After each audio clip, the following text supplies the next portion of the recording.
setelah itu akhirnya aku memutuskan untuk ini kayaknya aku harus merayakan diriku deh atas apa yang semua telah ku alami, atas semua evolusi musikku, dan aku merayakan bahwa wow, ternyata aku masih memegang teguh diriku dari single 1 ya, Keep Being You. Ternyata aku tetap being me dalam berkarya, ngikutin evolusinya, mengikuti kata hati seperti itu. Dan akhirnya pada saat 2024 sampai 2026 dengan roller coaster ride kehidupanku, dan aku menulis lagu yang sangat berwarna-warni, dan aku ngelihat karena aku berani untuk kayak aku lagi kesini tiba-tiba ada kejadian apa di hidup, ku refleksikan ke lagu, emang berbeda-beda banget.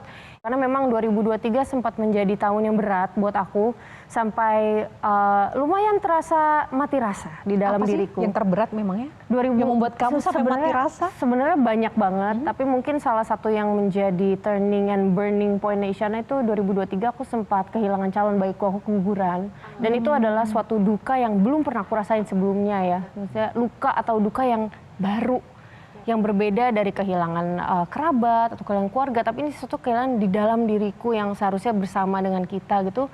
Dan dari situ aku memproses kembali duka yang baru ini, sampai setelah itu aku konser 1 dekade, sudah mencoba memerdekakan diriku lagi dari semua itu, dan akhirnya lepas, bisa ngerasain semua. Jadi aku pengen di Eclectico ini merayakan, aku kembali bisa ngerasain seneng, aku kembali bisa merasakan inner child aku kembali bisa merasakan marah, kecewa, sedih, aku bisa kembali merasakan femininnya Isyana.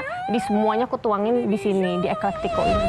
Udah kayak setengah jiwaku tuh hidupnya bersama musik, karena aku selalu ngerasa bahwa musik itu yang paling bisa mengekspresikan apa yang ada di dalam pikiranku tanpa harus aku jabarkan secara verbal gitu ya. Musik tuh udah jadi bagian sih dari diriku ya. Dan terutama sebenarnya musik tuh medium terapeutik buat aku.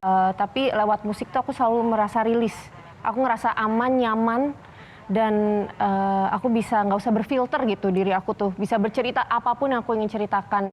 Aku sih selalu prinsip hidupnya kalau berkarya tuh jujur dari hati aja. Karena aku ngerasa ya what comes from the heart will reach another heart gitu. Apa yang lahir dari hati pasti akan sampai ke hati gitu. Dan pasti punya rumahnya masing-masing, dan semua kayaknya bukan musik doang ya. Apapun itu yang kita create itu pasti berjodoh lah. Jujur yang paling Isyana banget aku ngerasa apa yang aku ciptakan. Jadi semua yang keluar dari hatiku, dari lambungku itu tuh aku pasti nyaman. Kayaknya aku ke arah mana nih, aku tuh sebenarnya musisi yang seperti apa. Dan aku menerima bahwa emang aku musisi yang tidak bisa dikotak-kotakan genrenya. Yang akan terus terbuka oleh semua hal gitu.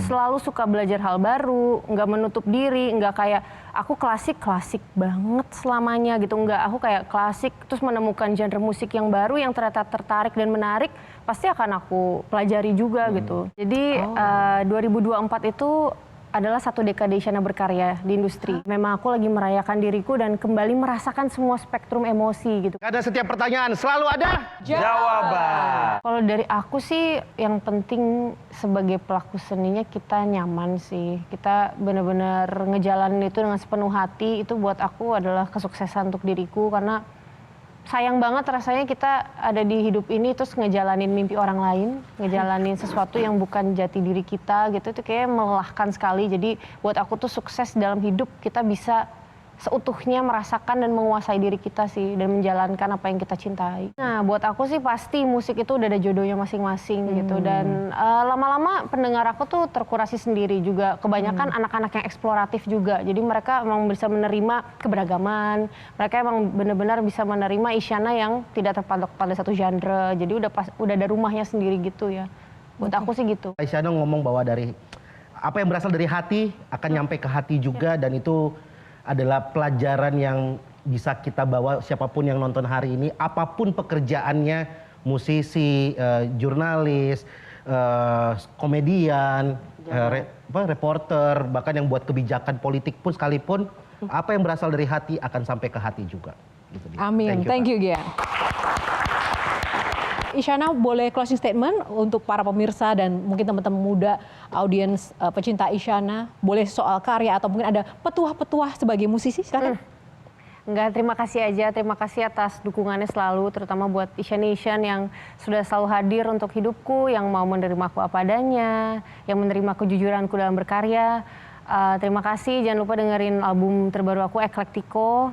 di semua platform, di musik video juga ada di YouTube. Jadi jangan lupa saksikan, rasakan, dalami, dan selamat berjelajah aja di dunia Isyana. Thank you Isyana, tepuk tangan sekali lagi untuk Isyana Saraswati.